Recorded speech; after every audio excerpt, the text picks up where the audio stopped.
So hi, One Liquid Noise Podcast. I'm Shane. I'm Glory. And we're here with Tristan from Waxflower. And we're going to have some questions to say about their new EP, The Sound of What Went Wrong. So congrats on that, by the way. How do you feel about the response to the announcement so far? Yeah, it's been really cool. Like, we've been sitting on the announcement for quite a while. So yeah, just having it out there has been a relief in itself. And I think one of the main things for us for this one was like, we wanted to do vinyl for so long and we finally get to do it. So like, I don't know, that's always been on my bucket list for releases. And, that's one more thing to check off the list. So on top of everything, it's just the cherry on top. Hell yeah. Sure. How long? I swear to God, how long have you been sitting on this album?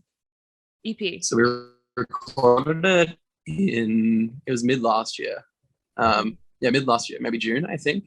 So yeah, almost a year, just a bit under a year. Jeez. Oh. Finally. It's almost Glad out. It's out. Yeah, well, almost out. Yeah. Glad it's announced. Yeah, announced. 3 of the songs are out, 3 of the 5. So yeah, it'll be interesting to see what people think of the last 2. Really? Sure. But so is there any meaning behind the EP title or cover art? Yeah, so I think the title itself was more so based around, I think when the songs came together and we were looking at, what's the running theme through all of them, it was more so just like all of them are pinned in like a negative experience in my life, like either caused by me or like something that happened to me. So I don't know, it just kind of was all stemmed from that. So like, I don't know, it was the sound of what went wrong. Like all of these things, like little stories of things that happened in my life that, didn't go to plan or around that. So yeah, I think that's the story behind that. And then the cover itself, we had the lady who did all of the artwork for like these singles and the EP. Her name's Nin, and she's amazing. Like she absolutely killed all of it. We started out with the soak artwork, and then we went straight to the EP artwork, I think, because we needed to get that off to the label. But in terms of meaning, I think we just wanted something moody and that looked cool over anything else. There wasn't anything like hidden behind it. I think the single artworks were maybe more, there was more subtext in those compared to the EP artwork. But yeah, I think we just really liked the way that the EP artwork looked more than anything else. Fair enough. That's always good. So can you tell us a little bit about your writing process for this EP? Yeah, so writing process for us is, it's this time around, it was a little bit different to previous times. In the past, I've kind of usually taken the reins on a lot of it and just, come to the band with fully like produced demos and, we'll go from there. But this time around, our guitarist Jordan was more involved and he like wrote a lot more verses and he got to sing on Soak and stuff like that. And that's something we definitely want to do moving forward. Like it takes a lot of stress off of me because I tend to, I beat my head against a wall when it comes to like a month before recording, and I kind of need someone to just be like, okay, like this is good, this isn't good, like yeah. I don't know. And if I'm like having a panic attack about the whole experience, like have someone else to like keep the process going while I'm freaking out, yeah, institutionalizing myself. Yeah, but yeah, it's usually we'll just, when we go into the studio, we'll have like all the demos fully written, ready to go, and then like our producer Stevie will give his thoughts and any changes from there. And yeah, it's been like we've done all of our releases with Stevie so far, and it's been really, really good. Like I think we've gotten into a nice little flow with how stuff works out. That's good. Awesome. I want to bring up the feature with Sydney Sprague, and like, how did you guys connect? Did you like write her verse and then she just kind of sang it? Did you guys get into Zoom to kind of write together? What was that like? Yeah, that one, I'm so insanely stoked to have her on this EP. Like cool. She's like one of my favorite new artists of the last couple of years. Like the connections, like obviously through the label, like we're both signed to Rude. But like, and that like that's how I found out about her, just through like Rude's channels and stuff as well. But like as soon as Steve came out, I was like, this song is like one of the best songs I've heard in like the last couple of years. I was like, it would be so sick to have her on a song.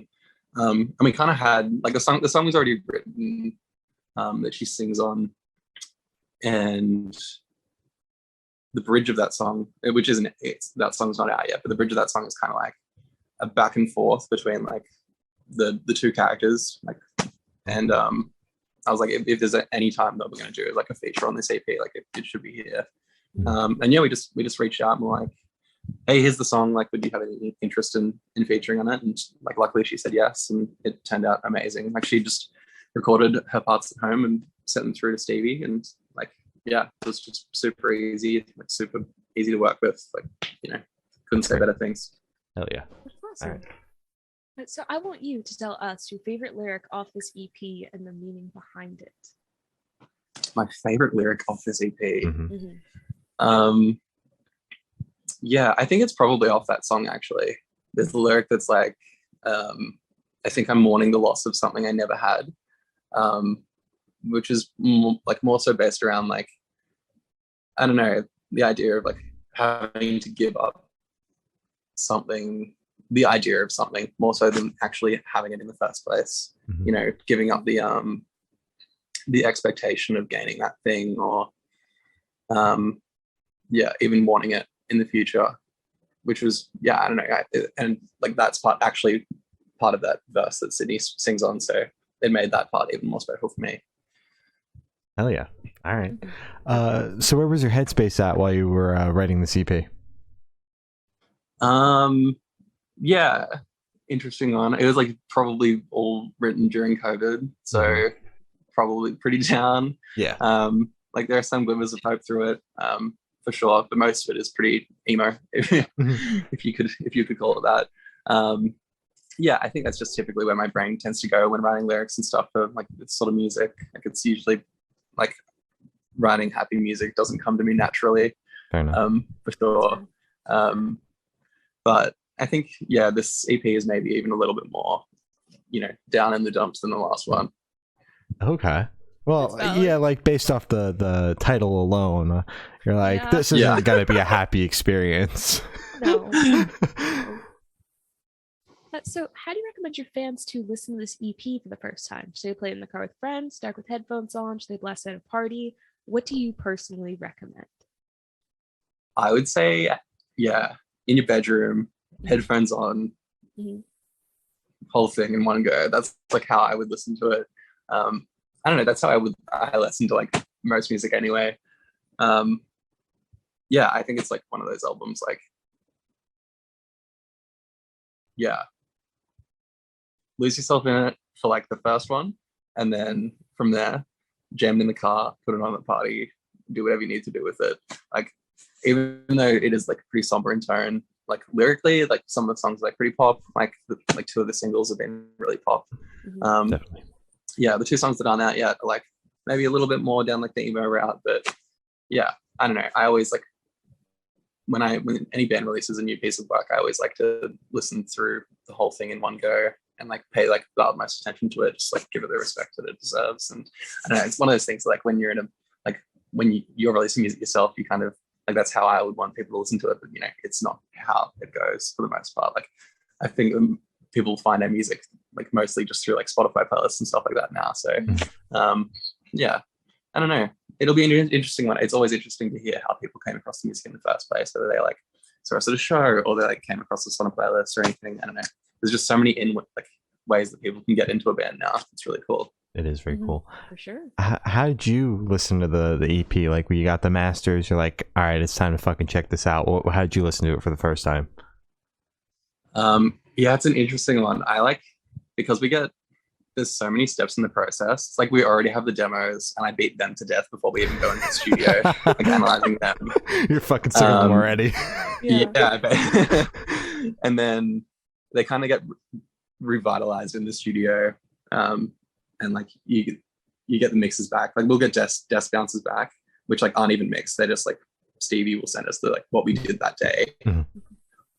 What came out of the I'll be like, fuck, these songs are sick. Like and then you did the demos of like listening to those, and then you get mixed back, like proper mixes, and they sound even better than desk bounces. By the time you get masters, sometimes each. And like you haven't heard them all in order and that thing, but like I would say the first time I listened to the whole thing, like masters in a row in the actual order it was going to be in, was probably like I was just sitting at my desk at work, like probably doing some boring shit that like but it doesn't make it any less special. Going back and listening to the songs now, like it's still a special listening to them now as it was the first time that we had the demos together, like their songs still mean a lot to me. So yeah. Hell yeah. Oh, that's very sweet. That is very wholesome. So this question should be super, super quick. Off the top of your head, I want you to describe this EP for new listeners in 3 words. No more, no less. 3 words, okay. Sad, happy, emo. That's it. Those are the 3 words. That's good. Perfect. That's yeah, good. You were quiet for so long. I'm pretty sure Shane thought the same thing, but I thought we lost you. I was so worried. But that's perfect. Those words describe the EP perfectly. Yes. So, is there a certain feeling or emotion you want this EP to invoke in your listeners? Interesting. I don't even know why. The first word that came to my head is nostalgia. And I think for me, that's more just like sonically rather than anything else. Like I think a lot of these songs, like as I was writing them, I was listening to like a lot of like early 2000s pop rock and like MySpace music and stuff like that. And I think a lot of that seeped into it. So yeah, it's interesting seeing like a lot of that sort of like influence come back into like mainstream music as well, like mainstream pop punk and like what Machine Gun Kelly and like Specco and stuff are doing. Mm-hmm. Like you can hear that. So I don't know. I think there's some elements of that in there. That was just, I don't know, that's just the first thing that came into my head, nostalgia. Like I think that's a lot of the music that I listen to. It's like kind of rooted back in that like early like MySpace, like pop rock, stuff. So yeah, hopefully it's a good mix of that and like modern sentiment. So yeah. Hell yeah. You definitely touched on this in the last answer, but what are some band or artist influences that you can hear the most on the CP, if any? Yeah, I think all the songs are like pretty different sonically. I think like the first single, Soak, is like definitely a jam that like modern like pop punk sound, like Machine Gun Kelly, like Specco, and even like the breakdown. I was listening to like a lot of Under Oath. Like I've been listening to heaps of Under Oath. Hey, not that that's Under Oath is great. They don't show up on this EP apart from that breakdown, I would say. But other than that, like my main influence is like, sorry, my voice is like, I'm losing my voice for some reason. Good. We're almost done. Yeah. We're so close. We're so close. Yeah, just like that early like MySpace like pop rock sound. I think like All American Rejects and who else is down that path? Forever the Sickest Kids. I don't know, bands like that early, super early like MySpace sound that made it like, and then like those bands that made it to the radio. I think like Ring especially was like a big All American Rejects influence, and you hear that a couple more times. But yeah, just like heaps of those MySpace bands. Hey, it's what I was raised on, and it's like seeped into my brain. I can't escape it. Yeah. Waxflower would do great on MySpace if MySpace was still relevant. Born in the wrong generation. You gotta bring MySpace back. I'd be getting on the HTML CSS right now. Hell yeah. I need to buy MySpace back off of Justin Timberlake, whoever owns it. Yeah, exactly. So for this question, I want you to picture you're on tour. You're at a gas station for a rest stop. You're going in. What is your snack of choice? What is my snack of choice? Mm-hmm. It's got to be big bottle of water, number one. Okay. And then probably like, let's juxtapose that with like the one thing in the gas station that is like the worst for me, like the absolute craziest piece of shit that I can put in my body. Like, it has to be that. Okay. Yeah. Okay. So gas station hot dog. Yeah. Usually in Australia, it's usually like if you're stopping at a gas station, it's McDonald's. Like you're getting McDonald's and you're gonna like gorge yourself. It's McDonald's or KFC.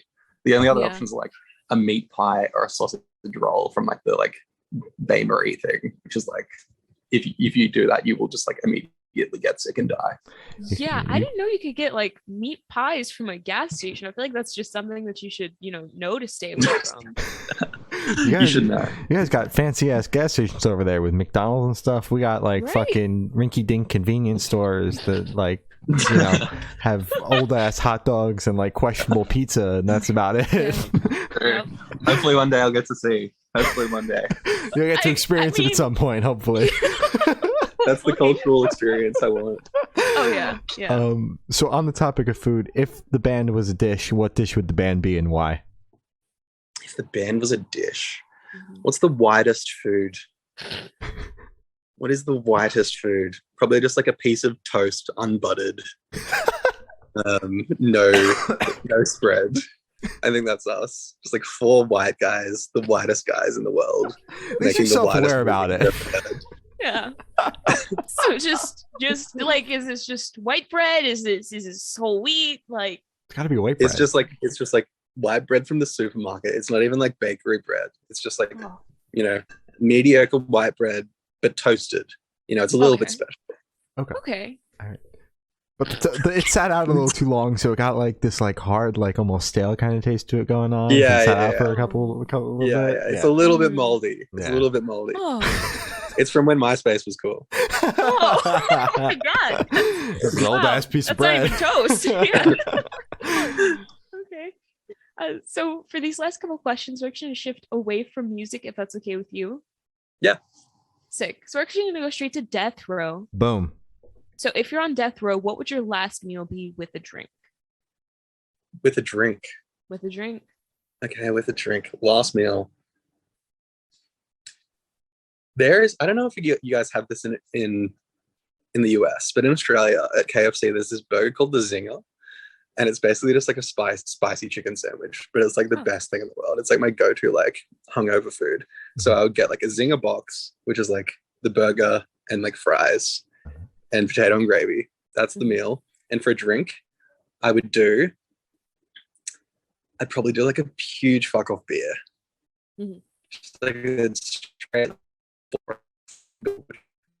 in Brisbane, which is where I live. That's it. Zinger box. It's like the most bogan meal I could possibly have said, but there it is. Right. Perfect. Right. Would you be able to tell us why you chose beer again? You turned into a robot, and I really want to know. Just because it's yummy. I think that's the main one. That's the deep thought behind that one. Fair enough. Okay, that's fair. So if you could live in one fictional world for a week, where would you live? One fictional world. Probably, what Wes Anderson movie would I want to live in? Maybe the world from the Fantastic Mr. Fox, the movie. Oh. Just because it looks so pretty. Mm-hmm. That movie is so beautiful. So that, that's my answer. Okay, good that's answer. A very good pick. Yeah.